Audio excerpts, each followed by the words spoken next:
Wondered what life looks like for animals who share a home but speak entirely different languages? In Willowbrook, two unlikely companions created their own world. The Thompson home stood as more than just a house. It was a sanctuary. Sunlight streamed through bay windows each morning, casting golden patches on the worn living room carpet, where Luby and Luna spent most of their days. For 6 years, these walls had witnessed an unusual friendship bloom between species that typically avoid each other. Each day followed a gentle rhythm. Mr. Thompson rose at 6, shuffling to the kitchen in slippers that announced his presence with soft scrapes against the wooden floors. Luby's ears would perk up first, his tail thumping against the floor before he even opened his eyes. Luna, curled in a tight ball at the foot of the bed, would stretch lazily, taking her time to join the morning procession to the kitchen. While Luby bounded around the kitchen with unrestrained joy, Luna would perch on the windowsill, watching the bird feeder with quiet focus. Their differences were clear in these small moments. Luby lived to please, while Luna observed the world on her own terms. Yet somehow, these opposing natures had found balance. For the Thompsons, these morning routines meant everything. Since their children had moved across the country, the house had grown quieter. Mrs. Thompson often said that without Luby and Luna, the silence might have been too much to bear. Research shows this isn't uncommon. Elderly adults find deep emotional support in their pets, who provide not just companionship, but a daily purpose and routine. They give me a reason to get up, Mrs. Thompson would tell neighbors, watching Luby and Luna chase each other through the garden. They need me, and honestly, I need them just as much. What made their bond truly special were the small, shared moments that defied natural instincts. Luby would save the last bite of his treat for Luna, nudging it toward her with his nose. Luna, despite her independent nature, would groom Luby's ears with careful attention, sometimes for half an hour at a time. They'd developed their own language, a system of looks, movements, and sounds that transcended their biological differences. Their afternoons often found them sharing the patch of sunlight beneath the living room window. Luby would sprawl out, taking up most of the space, while Luna would find her place against his warm belly. Mrs. Thompson captured these moments in a photo album she kept on the coffee table, documenting a friendship that seemed to break all the rules of the animal kingdom. What the Thompsons didn't realize was how these shared living arrangements had changed both animals' behavior patterns. In multi-pet households like theirs, cats develop more complex social structures than their solo counterparts. Luna had become more playful and social than most cats, while Luby had learned patience and quiet observation from his feline friend. The last normal day before everything changed seemed ordinary at the time. It was a crisp October morning, with just enough chill in the air to signal autumn's arrival. Mr. Thompson had left the window cracked open, something he'd done 100 times before. Luna and Luby had shared their usual sunbeam nap, with Luna's black fur contrasting against Luby's golden coat. What seemed different that day, looking back, was Luna's growing interest in the world outside. As red and gold leaves began to tumble from the tall maple tree in the yard, her eyes tracked each movement with unusual intensity. She spent hours perched at the window, her tail twitching with excitement as the wind sent leaves dancing across the lawn. "She's got autumn fever," Mr. Thompson had joked, not knowing how prophetic those words would become. That evening, Luby and Luna shared their dinner as always, side by side in the kitchen. Luna even allowed Luby to sniff her bowl when she'd finished, a privilege she rarely granted. Later, they settled on Mrs. Thompson's lap as she knitted by the fireplace, a tangled pile of fur and contentment. These quiet moments of connection weren't just comfortable habits. Research shows that cats in homes with dogs develop unique behaviors, rarely seen in single-pet households. They become more social, engage in more grooming behaviors with their canine companions, and create complex communication systems that transcend species barriers. Luna's friendship with Luby had transformed her from a typical solitary hunter into a social being who thrived on connection. No one could have predicted how important these ordinary moments would become. The shared nap, the window watching, the dinner ritual, each would gain new meaning in the days to come. For cats, seasonal changes often trigger exploratory behaviors driven by ancient instincts. As autumn deepened, Luna's growing fascination with the falling leaves wasn't just curiosity, it was nature calling to something deep within her. The line between safe at home and lost forever is much thinner than most pet owners realize. As that window sat open just 3 inches wider than normal, no one knew that Luna's chances of returning home were dropping by 60% with each passing hour. It happened in seconds. The crimson leaf twirled past the window like a tiny dancer, catching Luna's eye. Her pupils widened, her tail twitched. The window, left open a few inches more than usual to catch the autumn breeze, offered just enough space. With one fluid motion, Luna slipped through the gap and bounded after the leaf. Luby watched from his spot on the living room rug, his eyes following her departure without alarm. He'd seen this 100 times before. Luna would chase something interesting, explore the yard, and return before dinner. He put his head back down on his paws and dozed off, completely unaware that this time was different. "Luna will be back by lunch," Mrs. Thompson said confidently, glancing at the clock. But lunch came and went with no sign of the black cat. Still, neither the Thompsons nor Luby felt any real worry. Cats wander, cats explore, cats come home when they're hungry. But as the afternoon shadows lengthened across the yard, Mr. Thompson found himself checking the window more often. "She's never stayed out this long," he noted, trying to keep his voice casual. By early evening, Mrs. Thompson was shaking Luna's treat container on the back porch, the familiar rattle that always brought their cat running from wherever she was hiding. No response. Luby's behavior began to shift as the hours passed. He moved from window to window, ears perked forward, tail no longer relaxed, but held stiffly. He sniffed at Luna's empty food bowl, then returned to the window, where she'd escaped. His whines grew more frequent as the sun began to set. "We should check the usual spots," Mrs. Thompson suggested, her voice tight with growing concern. They searched the shed, the neighbor's garden, and the space under the porch, all places Luna had hidden before. Mr. Thompson called her name until his throat felt raw. The familiar ritual of searching for a briefly missing cat was transforming into something more serious with each empty hiding spot they discovered. What the Thompsons didn't know was that they were already fighting against time. The first 24 hours after a pet goes missing are absolutely critical. Studies show that pets found within this narrow window have a much higher chance of being reunited with their owners compared to those missing for longer periods. As night fell, the atmosphere in the Thompson home changed. Dinner was eaten in silence, both humans casting frequent glances at Luna's empty spot by the fireplace. Luby refused his food entirely, something he'd never done before. His pacing became constant, from the window to the door to each of Luna's favorite spots and back again. The sounds of the house seemed to amplify in Luna's absence.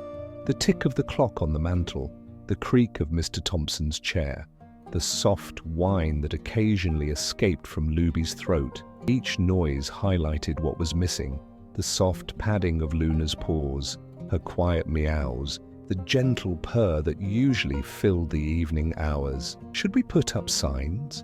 Mrs. Thompson asked, her hands twisting in her lap. "Call someone?" "We'll give her until morning," Mr. Thompson decided, though his voice lacked conviction.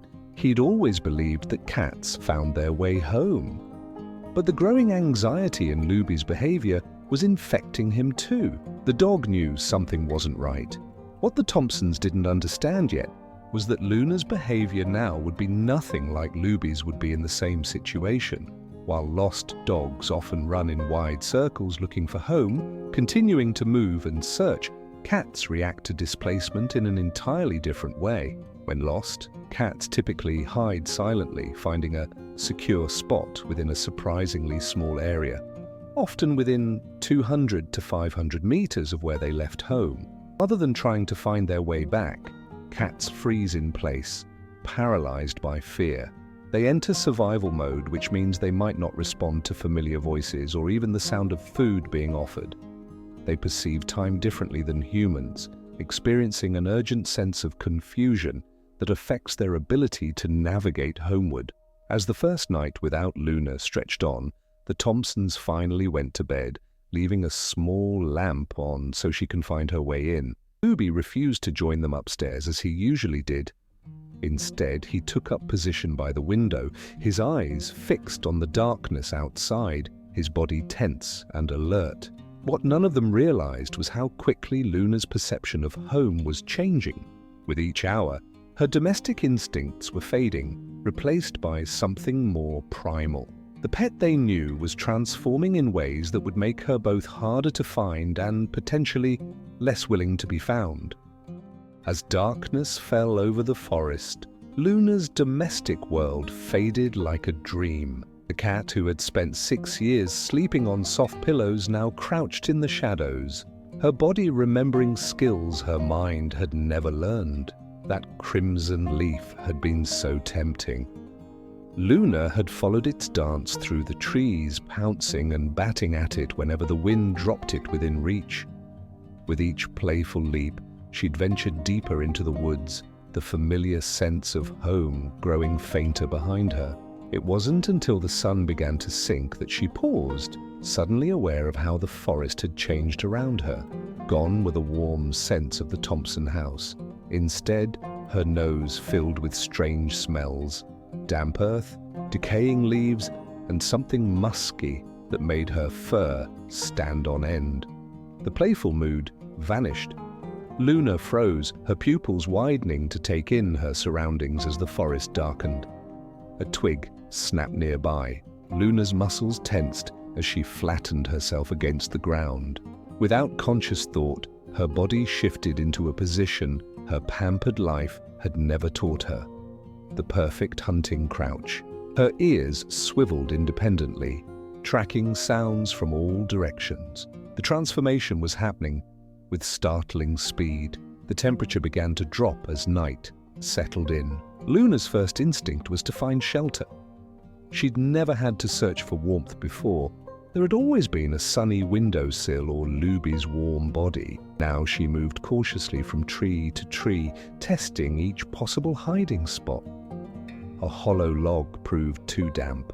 A dense thicket of brambles caught painfully at her fur. As she searched, Luna's paws seemed to know what her mind didn't. She avoided open spaces, keeping to the shadows and undergrowth. When an owl hooted overhead, she froze instantly rather than running, a survival response that had lain dormant until now. The distant sound of voices made her ears perk up. Somewhere far off, she could hear her name being called. Part of her recognized the voices of the Thompsons, but something else was happening in her mind. The familiar sounds now registered as potential danger rather than safety. Instead of running toward them, Luna crept deeper into the woods. By midnight, the temperature had dropped further. Luna found herself beneath an ancient oak tree, its massive roots creating a natural shelter. She circled the spot 3 times before settling, an ancient feline ritual to check for threats that she'd never performed at home. Stomach growled with hunger. At home, her food appeared in a bowl twice daily. Here, there would be no such certainty. In the darkness, the forest came alive with new sounds. Something small scurried through the leaves nearby. Luna's head snapped toward the sound, her body perfectly still, except for the tip of her tail, which twitched slightly. When the small creature, a field mouse, ventured too close, Luna pounced with surprising precision. Her paws trapped the tiny animal before she even realized what she was doing. The taste of fresh prey shocked her. This wasn't the neat kibble or canned food she was used to, yet her body knew exactly what to do. consuming the small meal with efficient, neat bites. With each passing hour, Luna was becoming less of a pet and more of a wild thing. The night grew colder. Luna curled tightly into a ball, her tail wrapped around her body for warmth. She dozed fitfully, waking at every unfamiliar sound. When rain began to fall in the early morning hours, she pressed deeper into the hollow between the oak's roots, staying remarkably dry despite the downpour. By dawn, Luna had changed. Her movements were more cautious, her senses sharper. When she ventured out from her shelter, she tested the air carefully before each step. A distant dog bark sent her scrambling back to safety, not because she feared dogs, but because her newly awakened instincts recognized the sound as that of a predator. What was happening to Luna wasn't simply fear or confusion. Her brain was rewiring itself, accessing genetic memory that had remained dormant during her years of domestication. Miles away from Luna's forest adventures, Luby pressed his nose against the window, his body telling a story without words. What happens in a dog's brain when their best friend vanishes isn't just sad, it rewires their entire sense of safety in ways science is only beginning to understand. Back at the Thompson home, the night wrapped around the house like a cold blanket. While the elderly couple eventually surrendered to exhaustion, Luby began what would become his nightly ritual. Moving from the window seat to Luna's favorite sunny spot on the rug, then to her perch on the bookshelf that Mr. Thompson had built years ago. Each place held traces of Luna's scent, invisible to humans but as clear as neon signs to Luby's sensitive nose. Mrs. Thompson tried to coax him to eat the next morning. "Just a few bites, sweet boy," she whispered, pushing his bowl closer. But the food remained untouched. Instead, Luby positioned himself by the front door, ears pricking at every rustle of leaves outside. His eyes never left the window for more than a moment, scanning the tree line as if Luna might appear at any second. "He'll eat when he gets hungry enough," Mr. Thompson said, trying to sound practical. But the worry in his voice betrayed him. They both knew this wasn't normal behavior, this wasn't just a missed meal. As the day wore on, Luby's patrol of the house grew more frantic. When the mail carrier approached, rather than his usual friendly bark, Luby rushed to the door with urgency, only to collapse into a defeated heap when the visitor wasn't Luna. Each disappointment seemed to weigh heavier on his golden shoulders. That evening, Mrs. Thompson found Luby doing something he'd never done before. He had pulled Luna's plush mouse toy from her basket and carried it to his bed. Gently, almost reverently, he placed it in the center of his cushion and curled his body around it. The toy still carried Luna's scent, a small comfort in her absence. "He's keeping her close the only way he knows how," Mr. Thompson observed, his voice catching slightly. While humans had photos and memories to hold on to, Luby had only scent, the most powerful connection to his missing friend. Dogs possess a remarkable ability to process the scent of absent companions. Their noses, thousands of times more sensitive than human noses, can detect the faintest molecules left behind. For Luby, Luna's scent wasn't just a reminder. It was a lifeline, a way to feel connected when everything else felt wrong. As night fell again, the Thompsons tried to maintain their normal routine, speaking hopefully of Luna's return. "She's smart," Mrs. Thompson said, knitting needles clicking softly. "She'll find her way back when she's ready." But their forced optimism couldn't mask the growing worry that settled in the corners of the room. Luby, meanwhile, had begun responding to sounds the humans couldn't hear. His head would snap up suddenly, ears forward, before rushing to a different window. Then disappointment would wash over him again. These false alarms grew more frequent, as if his brain was desperately seeking any sign of Luna's return. Mr. Thompson watched Luby with growing concern. The dog's behavior, the vigilance, the loss of appetite, the clinging to Luna's scent, mirrored grief in ways that felt painfully human. Unlike cats who often hide their distress, dogs wear their emotions openly. Their social nature leaves them vulnerable to separation in profound ways. "He's grieving," Mr. Thompson said softly to his wife as they watched Luby whimper in his sleep that night. Not just missing her, grieving. The emotional intelligence of dogs allows them to form connections so deep that separation causes genuine mourning. For Luby, Luna wasn't just a housemate, she was family. Their 6 years together had created bonds that transcended their different species, and now her absence left a gap that couldn't be filled with treats or reassuring words. By the third morning, something shifted in Luby's demeanor.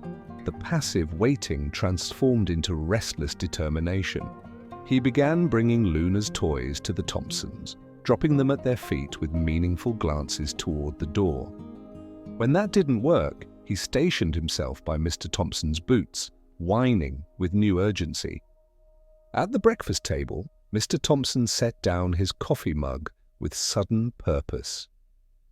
"He's not just sad anymore," he said, watching Luby pace between them and the door. "He's trying to tell us something." Mrs. Thompson nodded slowly. "He doesn't want to wait anymore."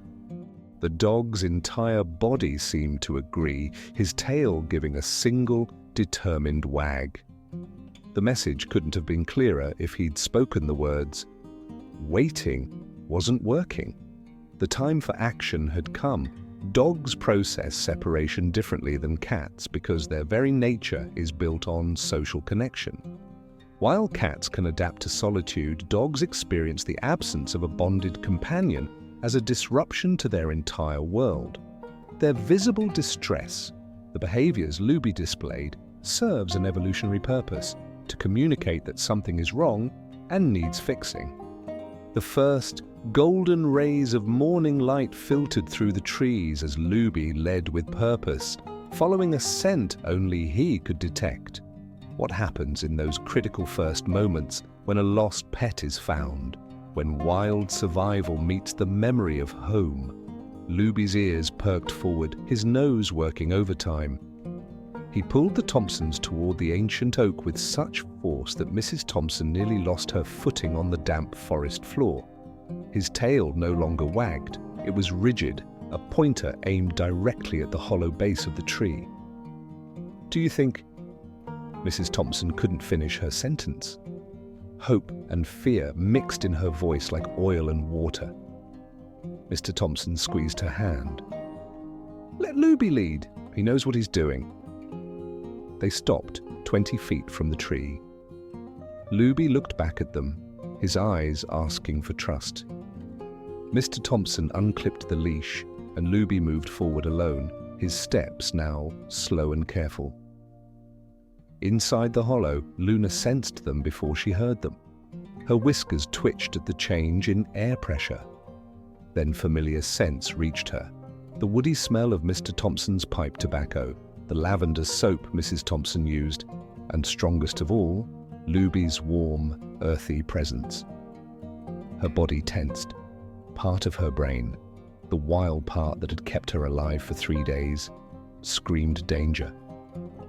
But another part recognized home. These conflicting signals left her frozen in place, pressed against the back wall of her shelter. Luby approached the hollow with his head low, ears relaxed. He didn't bark or whine. Instead, he lay down a few feet from the entrance, his body language speaking a silent message. "I'm no threat. I've been looking for you." "What's he doing?" Mrs. Thompson whispered. "Why isn't he going in after her?" "He's being smart," Mr. Thompson replied. "If he rushed in, he might scare her away." Luna's eyes adjusted to the pattern of light and shadow at the entrance of her den. She could see Luby's outline, so familiar yet somehow strange after her days in the wild. Her tail flicked nervously. Companion animals play a crucial role in reuniting with lost pets. Luby's presence provided a bridge between Luna's wild survival mode and her memories of home. His familiar scent and calm demeanor helped reduce her anxiety, giving her brain time to process the situation. Luby inched forward, his movements so subtle they were almost invisible. He kept his gaze soft, never making direct eye contact, a sign of aggression in the animal world. Instead of approaching head-on, he moved in a slight arc, giving Luna space to retreat if needed. The Thompsons stood perfectly still. Mrs. Thompson held her breath so long her chest began to ache.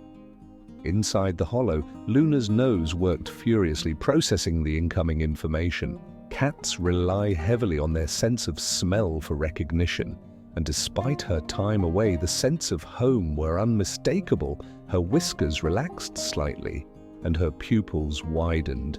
When Luby was just a foot from the hollow, he did something unexpected. He rolled onto his side, exposing his belly, the ultimate position of vulnerability for a canine. He wasn't just showing he wasn't a threat, he was showing absolute trust. Luna took a tentative step forward, then another. At the edge of the hollow she paused, her black fur nearly invisible in the shadow. Only her eyes caught the light, reflecting it back like tiny yellow moons. The research is clear about this moment. Lost cats often display signs of anxiety when first approached. Luna's hesitation wasn't rejection, it was her natural instinct for self-protection. Her hissing and flattened ears were normal responses to the stress of the situation. "Don't move," Mr. Thompson whispered to his wife. "Let them remember each other." Luna's back arched slightly as she took another step. Then something shifted in her posture. Her tail, which had been puffed to twice its size, began to lower. Her ears rotated forward, and then, in a movement that seemed to release all the tension of the past 3 days, she touched her nose to Luby's. The reunion needed to happen at Luna's pace. Creating this calm environment allowed her to process the situation without feeling cornered. Each small movement brought back memories of home, the smell of Luby's fur, the sound of Mrs. Thompson's quiet breathing, the familiar way Mr. Thompson shifted his weight from one foot to the other. Luna pressed her head against Luby's chest, and a sound filled the forest. The deep, rumbling purr that had been silent for 3 days. Mrs. Thompson couldn't hold back anymore.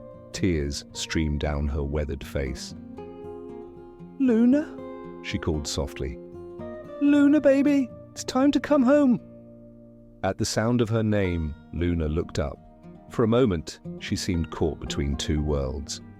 The wild freedom of the forest and the loving security of home. Then she took a step toward Mrs. Thompson, and another, until she was close enough to touch.